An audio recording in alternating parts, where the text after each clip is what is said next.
Hello दोस्तों, आज है 12 मई 2020 यानी मंगलवार का दिन। आज की इस वीडियो में हम आपको कुछ बड़ी और ताज़ा खबरों के बारे में बताने वाले हैं, तो कृपया करके आप इस वीडियो को अंत तक देखें ताकि आपसे आज की कोई भी बड़ी खबर छूट ना सके। तो चलिए दोस्तों, सबसे पहले बात करते हैं कोरोना वायरस केसेस के बारे में पूरी दुनिया भर से। कोरोना वायरस का आज का ताज़ा अपडेट आपकी अपनी स्क्रीन पर है। जैसा कि आप देख सकते हैं, पूरी दुनिया भर में कोरोना वायरस के मरीजों की संख्या 42,55,942 है, जिनमें से 15,27,495 लोगों को बचा भी लिया गया है और 2,87,332 लोगों की मौत भी हो चुकी है पूरी दुनिया भर में कोरोना वायरस के कारण अब तक। तो दोस्तों, ये था पूरी दुनिया भर का कोरोना वायरस का बिल्कुल नया और ताज़ा अपडेट। चलिए अब एक नज़र डालते हैं इंडिया यानी अपने भारत पर। तो भारत में कोरोना वायरस के मरीजों की संख्या 70,768 है, जिनमें से 22,549 लोगों को बचा भी लिया गया है और 2,294 लोगों की मौत भी हो चुकी है इंडिया में कोरोना वायरस के कारण अब तक। तो दोस्तों, ये था अपने इंडिया यानी भारत का कोरोना वायरस का बिल्कुल नया और ताज़ा अपडेट। चलिए दोस्तों, बढ़ते हैं आज की अगली बड़ी खबर की तरफ। सिगरेट छोड़ने की इच्छा रखने वालों की संख्या बढ़ी, लॉकडाउन ने बदल दी जिंदगी। दोस्तों, जैसा कि आप सबको पता ही है कि पूरी दुनिया इस समय कोरोना वायरस महामारी से जूझ रही है, तो वहीं जानलेवा वायरस की दहशत के बाद धूम्रपान छोड़ने की इच्छा रखने वालों की संख्या बढ़ गई है। 5 देश भारत, अमेरिका, ब्रिटेन, इटली और दक्षिण अफ्रीका के हुए एक सर्वे में यह बात सबको पता चली है कि लोग धूम्रपान को छोड़ने के बहुत ज़्यादा इच्छुक हैं। उन्हें डर है कि कहीं धूम्रपान से वायरस की चपेट में न आ जाएं। स्मोक फ्री वर्ल्ड फाउंडेशन के डॉक्टर डेरेक याच ने बताया कि भारत में 1500 लोगों पर सर्वे किया गया, जिनमें से 1/3 लोगों ने धूम्रपान छोड़ने की इच्छा जताई है। खास बात तो ये है कि देश के युवा ऐसा करते हुए ज़्यादा दिखे हैं। लॉकडाउन के दौरान 18 से 24 वर्ष के 72% युवाओं और 25 से 39 वर्ष के 69% ने धूम्रपान छोड़ने की कोशिश की है। इस रिपोर्ट के अनुसार भारत में अन्य देशों की तुलना में धूम्रपान छोड़ने की इच्छा रखने वालों की संख्या इंडिया में ज़्यादा है। चलिए दोस्तों, बढ़ते हैं आज की अगली बड़ी खबर की तरफ।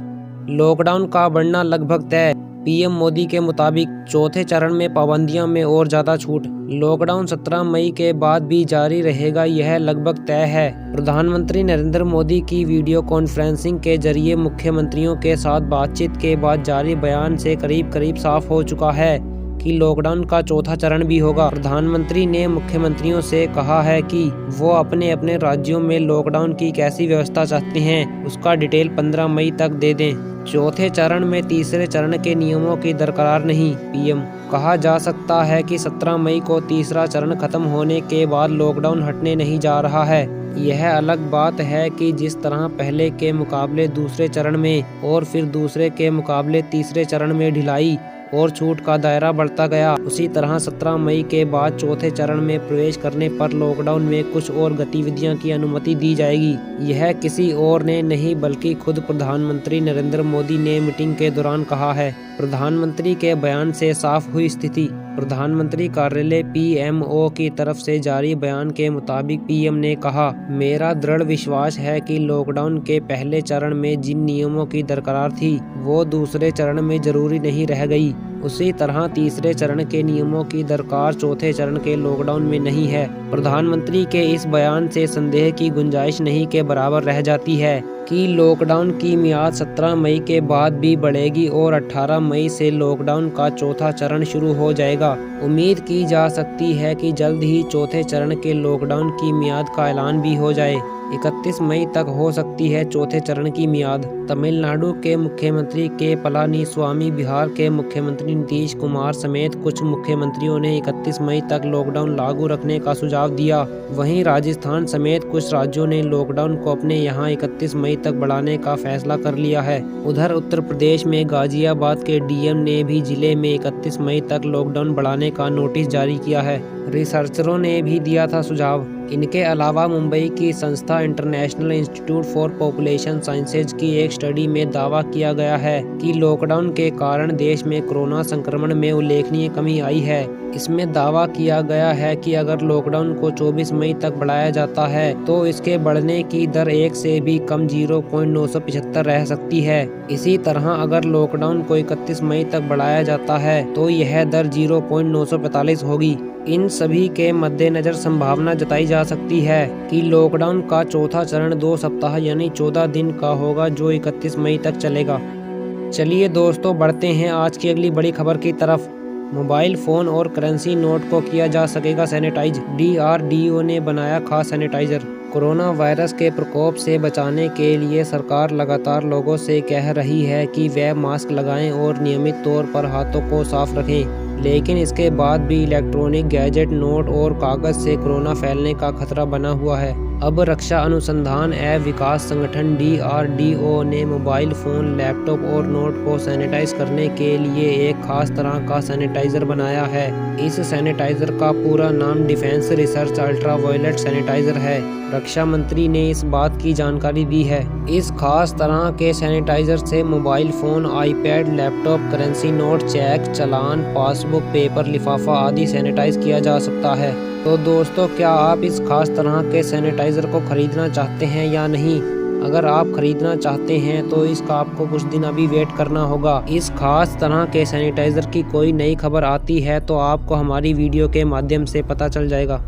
चलिए दोस्तों, बढ़ते हैं आज की अगली बड़ी खबर की तरफ। लाखों ग्राहकों ने छोड़ा BSNL, जियो का साथ, एयरटेल को मिले नए कस्टमर। तराई की एक रिपोर्ट के मुताबिक 82 लाख ग्राहकों के साथ BSNL देश का नंबर 1 सर्विस प्रोवाइडर बन चुका है। वहीं दूसरे नंबर पर एयरटेल है 24 लाख ग्राहकों के साथ। इसी के साथ लॉकडाउन के चलते जियो ने अपने काफ़ी सारे ग्राहकों को खो दिया है और जियो इस समय देश में 5वें नंबर पर है। आप कौन सी कंपनी का सिम कार्ड इस्तेमाल करते हैं? आप हमें नीचे कमेंट बॉक्स में कमेंट करके बता सकते हैं।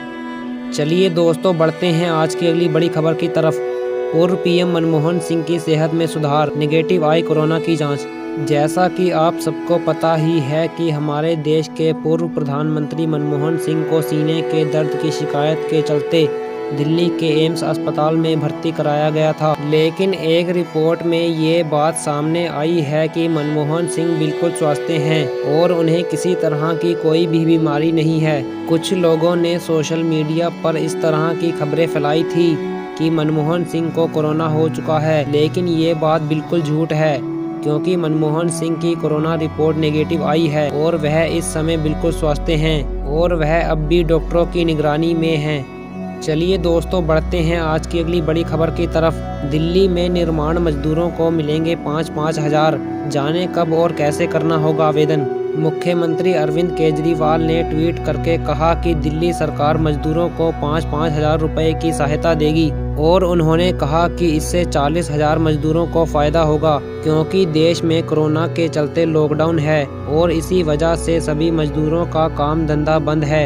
इसके लिए मजदूर 15 मई से ऑनलाइन आवेदन कर सकते हैं। इसके लिए सरकार एक वेबसाइट का लिंक जारी करेगी जिस पे हर मजदूर अपना रजिस्ट्रेशन कर सकते हैं। इसके लिए आपको अपने कुछ ज़रूरी कागजात की फ़ोटोकॉपी देनी होगी। इस सुविधा का लाभ हर तरह के मजदूर ले सकते हैं। इसके लिए जो लिंक सरकार हमें देगी उस लिंक का पता चलते ही हम आपको अपनी अगली वीडियो में बता देंगे। चलिए दोस्तों, बढ़ते हैं आज की अगली बड़ी खबर की तरफ। महज 10 रुपये जमा करके ले सकते हैं 60,000 की पेंशन। ये है मोदी सरकार की स्कीम। मोदी सरकार ने अटल पेंशन योजना शुरू की है जिसके तहत 60 साल की उम्र में 1,000, 2,000, 3,000, 4,000 या 5,000 तक की पेंशन हर महीने हासिल की जा सकती है। इस योजना के तहत कोई व्यक्ति रोज 10 रुपये देकर 60 साल के बाद हर महीने 5,000 रुपये यानी 60,000 रुपये सालाना की पेंशन हासिल कर सकता है। 8 साल से लेकर 40 साल तक के हर व्यक्ति के लिए यह सुविधा है। इस सुविधा का फायदा लेने के लिए आपका बैंक में अकाउंट होना ही चाहिए। इस योजना में कम से कम 1,000 और ज़्यादा से ज़्यादा 5,000 तक का फायदा ले सकता है एक व्यक्ति। अगर आप 18 साल की उम्र में ही अटल पेंशन योजना से जुड़ जाते हैं तो आपको हर महीने 5,000 रुपये मिल सकते हैं। इसके लिए आपको हर महीने 210 रुपये जमा करने होंगे। आपको 210 रुपये हर महीने 60 साल की उम्र तक देने होंगे और 60 साल की उम्र के बाद आपके खाते में हर महीने 5,000 रुपये आते रहेंगे। अगर आप भी इस सुविधा का लाभ लेना चाहते हैं तो हमें नीचे कमेंट करके बता सकते हैं। चलिए दोस्तों, बढ़ते हैं आज की अगली बड़ी खबर की तरफ। राशन कार्ड को आधार से जोड़ने की समय सीमा सितंबर तक के लिए बढ़ी।